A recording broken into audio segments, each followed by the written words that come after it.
कहाँ हो तुम अदिति? कब से ढूंढ रही हूँ मैं तुमको। खाना खाने नहीं चलना है क्या? चलना है। कितना टाइम हो रहा है? 2:30 बज गए। पता ही नहीं चला। मैं तो 2 बजे से रील्स देख रही हूँ और बस देखे जा रही हूँ। इतनी खराब आदत लगी ना इन रील्स की। सुबह शाम जब फ़ोन उठाओ रील्स देखने पहुँच जाती हूँ, यूट्यूब शॉर्ट्स देखने पहुँच जाती हूँ। बताइए मैं क्या करूँ इसका कि मेरी आदत छूट जाए। ये जो तुम्हारी आदत है ना, ये अकेले तुम्हारी नहीं, ऑलमोस्ट हम सभी इस बीमारी से जूझ रहे हैं। घंटों रील्स देखते रहना ना, ये एक लत बन गई है। और आई एम श्योर जो हमारे ऑडियंस हैं, बहुत सारे लोग हैं जो इस लत से बहुत परेशान हो चुके होंगे, पर उन्हें ये समझ में नहीं आ रहा कि वो ये आदत, ये लत छोड़ें कैसे। तो हमने बात की है डॉक्टर दिनिका आनंद से और उनसे ये पूछा कि हमें ये रील्स देखने की लत लग क्यों जाती है और इस आदत को छोड़ना इतना मुश्किल क्यों होता है। और ये भी जाना कि जब हम लगातार घंटों रील्स देखते रहते हैं तो उसका हमारे मेंटल हेल्थ और फिजिकल हेल्थ पे क्या असर पड़ता है। और सबसे ज़रूरी बात जो उन्होंने बताई वो ये बताई कि इस आदत से पीछा कैसे छुड़ाएं। तो अदिति, आप भी देखिए वो क्या कह रही हैं और आप भी देखिए डॉक्टर दिनिका क्या समझा रही हैं। Brought to you by Sensodyne K and Dr. Basu Eye Hospital. बस बैक नहीं आया। SLS पैराबेन और दूध का करंट भी कौन? तो लाइफ का करंट ऑन। कुछ भी। तो ट्राई करके देख ले। Sensodyne K toothpaste for sensitive teeth. हम सबको रात को या दिन में रील्स देखने की या यूट्यूब पे शॉर्ट्स देखने की आदत तो होती है। ये आदत क्यों लग जाती है? सिंपली इसलिए लग जाती है क्योंकि कई बार हम ये देखते हैं क्योंकि दिमाग ठंडा करना है, रिलैक्स करना है। कभी बोर्डम में देख रहे होते हैं तो कभी हम इसलिए देख रहे होते हैं क्योंकि कुछ इंटरेस्टिंग देखने को मिलेगा, कुछ लाइट देखने को मिलेगा। जैसे मैं कभी देख रही हूँ क्योंकि मुझे खाना खाते खाते 5-7 मिनट माइंड डाइवर्ट करना है। एंड कहीं ना कहीं फिर उसके बाद ये आदत इसलिए भी बनती है क्योंकि ये कंटेंट आपकी अटेंशन को या आपके ध्यान को बांधने के लिए भी बना है। तो आदत की अगर हम बात करें तो वो उस कंटेंट से भी बन रही है, इसलिए भी बन रही है क्योंकि हम जिन कारणों से उधर जा रहे हैं वो कारण भी है, चाहे वो बोर्डम है या प्रोक्रेस्टिनेशन है या किसी अनकंफर्टेबल फीलिंग से हटना है। इस तरीके की रील्स को या वीडियोस को देर तक देखना यानी कि ऐसा नहीं कि आप देखने बैठे तो आप 10 मिनट या आधा घंटा देख रहे हैं, 1 घंटा 2 घंटा 3 घंटे हो गए और आप देखे ही जा रहे हैं। इसका हमारे ऊपर बहुत गहरा असर पड़ता है हर चीज़ पर। एक तो आप बहुत देर तक बैठे हुए हैं तो वो सेडेंटरी लाइफस्टाइल जो शब्द हमें बहुत सुनने को मिलता है उसके असर तो हम सब जानते ही हैं। इसके साथ साथ ये हमारे माइंड के ऊपर और हमारे मेंटल प्रोसेसेस के ऊपर भी एक तरीके से इम्पैक्ट करता है।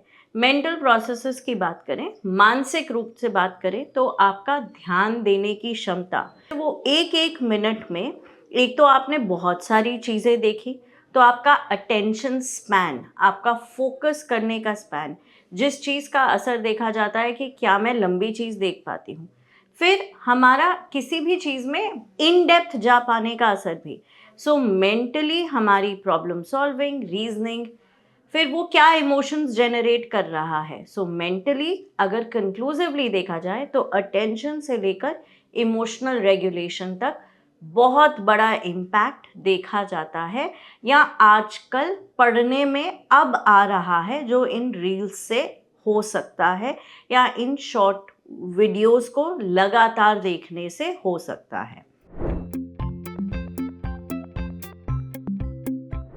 सबसे पहला रीज़न, एक तो किसी भी चीज़ की आदत तब लगती है जब वो हमारे लिए कोई पर्पस सॉल्व कर रही है। तो अगर मुझे स्कूल का काम, मुझे अपना काम बोरिंग लगता है या मुझे मेरे ऑफिस में बहुत डांट पड़ रही है तो ऑफिस का काम जिससे मुझे पॉजिटिव फीडबैक नहीं मिलेगा तो उसकी बजाय मुझे रील देख के तो positive feeling in the here and now तो आ ही रही है। तो एक कहीं ना कहीं आप देखिए डिस्ट्रैक्शन का काम कर दिया। फिर इन सब वीडियोस में कोई ना कोई हुक होता है। आप 1 मिनट की वीडियो देखोगे जिसमें कोई तैयार हो रहा है और वो आपको बताने वाला है कि 6 रीज़न क्योंकि आपका पोस्चर, आपकी पीठ खराब कर रहा है, और आप वो 1 मिनट की वीडियो देखोगे लेकिन इन्फॉर्मेशन तो अगले ने कैप्शन में डाली है। तो कहीं वो हुक का एक कॉन्सेप्ट। तीसरा, हमें ये दिखाया जाता है कि कोई इन्फॉर्मेशन का कॉन्सेप्ट है तो आदत से भी बढ़ती है, आदत इस चीज़ से भी बढ़ती है कि हम वहाँ किसी कारण से आए थे एंड अब वो अटेंशन स्पैन ऐसा है, एल्गोरिथम ऐसा है कि वो हमारी दिलचस्पी की, हमारी रुचि की चीज़ें हमारी तरफ फेंकते ही जा रहा है कि हमारे लिए वो सेल्फ कंट्रोल, एक्सरसाइज कर पाना भी मुश्किल हो जाता है। एक तो छोड़ने के लिए सबसे पहली टिप है कि धरती से गोल सेटिंग करनी चाहिए। कल से सब बंद कह देने से सब बंद नहीं होगा। छोटे छोटे स्टेप्स में छोड़ने की कोशिश करिए। अपने रियलिस्टिक गोल्स में ये भी देखिए कि आप उस टाइम को कहाँ ऑल्टरनेटिवली इंगेज करने वाले हैं, नंबर 1। नंबर 2, आप जो इन्फॉर्मेशन या जो डिस्ट्रैक्शन वहाँ से ले रहे हैं या जो एंटरटेनमेंट वहाँ से ले रहे हैं वो आप ऑल्टरनेटिवली कहाँ से ले रहे हैं। जैसे अगर आपका शौक है कि आप आर्ट एंड क्राफ्ट, अगर आप पेंटिंग करते हैं और आप बहुत सारी वाटर कलर की वीडियोस या आर्ट वीडियोस देख देख के अपना टाइम पास कर दे रहे हैं, तो मे बी एक बुक स्टोर में जाके किताब खरीदिए। तो छोड़ने की strategy, go slow, be patient, यानी कि अपने आप को वक्त दीजिए। नंबर 3, ऑल्टरनेटिव्स सोच के रखिए। और चौथा, हो सके तो अपने साथ कुछ साथियों को बांध के चलिए, क्योंकि साथ होता है तो कोई भी मुश्किल काम करना थोड़ा आसान हो जाता है। Dr. Basu Eye Care Center. Excellence in Ayurvedic Vision Care. देखिए, रील्स की लत छोड़ना मुश्किल ज़रूर है लेकिन नामुमकिन नहीं। सबसे पहले तो इन सोशल मीडिया ऐप्स पर टाइम लिमिट लगाइए। जैसे आपने इस लिमिट को 1 घंटे के लिए सेट किया तो ऐप चलाने के 1 घंटे बाद पॉपअप आएगा कि अब आज के लिए ऐप बंद कर दीजिए। तब दिल को मजबूत बनाइए और इसे बंद कर दीजिए। तुरंत खुद को दूसरे काम में बिजी कर लीजिए। पर अगर आपको लगता है कि रील्स देखने की लत से आपकी ज़िंदगी, काम और हेल्थ पर गहरा असर पड़ रहा है तो आप प्रोफेशनल मदद भी ले सकते हैं। अब बढ़ते हैं सेहत के अगले सेगमेंट की तरफ, तन की बात। हर बार एसिडिटी होते ही एसिडिटी की दवा खा लेते हैं। डॉक्टर से जानिए ऐसा क्यों नहीं करना चाहिए।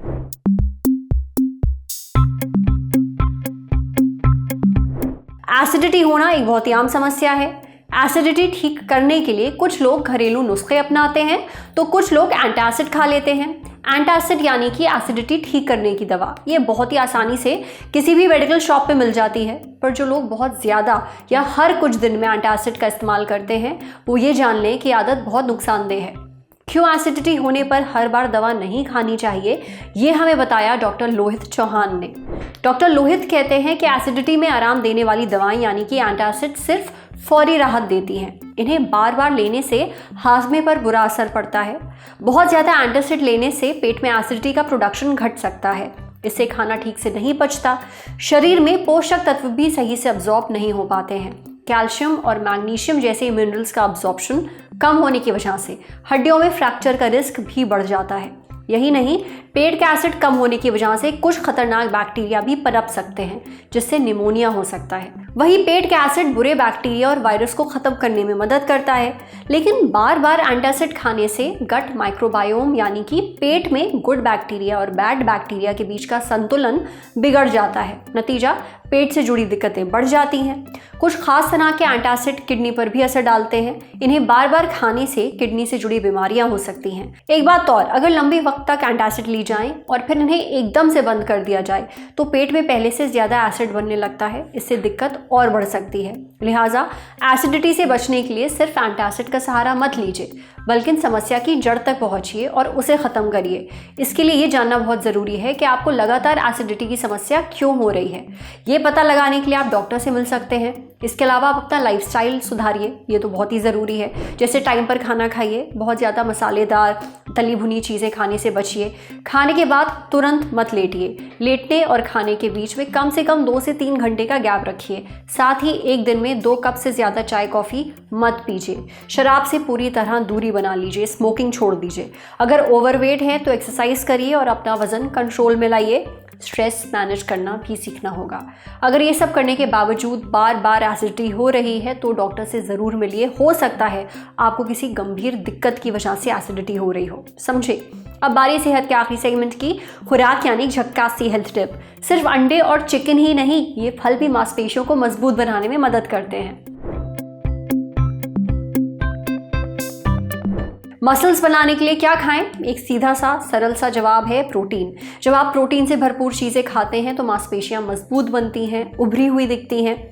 अब जब भी कोई मसल्स बनाना चाहता है तो प्रोटीन के लिए अंडे, चिकन, प्रोटीन पाउडर जैसी चीज़ें खूब खाता है। लेकिन क्या आप ये जानते हैं कि कुछ खास फल भी मांसपेशियों को मजबूत बनाने में बहुत मदद करते हैं, उनकी मरम्मत करने में मदद करते हैं? कौन से हैं वो फल जो मसल बिल्डिंग में आपकी मदद कर सकते हैं? ये हमने पूछा डाइटिशियन अमृता मिश्रा से। डाइटिशियन अमृता कहती हैं कि मसल्स बनाने के लिए आप केले खा सकते हैं। इसमें पोटेशियम और मैग्नीशियम होता है जो मांसपेशियों के सिकुड़ने और रिलैक्स होने में मदद करता है, इसलिए ये मांसपेशियों में ऐंठन या दर्द को कम करता है। केले में कार्बोहाइड्रेट भी होते हैं, यानी अगर आप वर्कआउट से पहले केला खाते हैं तो एक्सरसाइज के दौरान लगातार एनर्जी मिलती है, जिससे आपको थकान या कमजोरी नहीं लगती।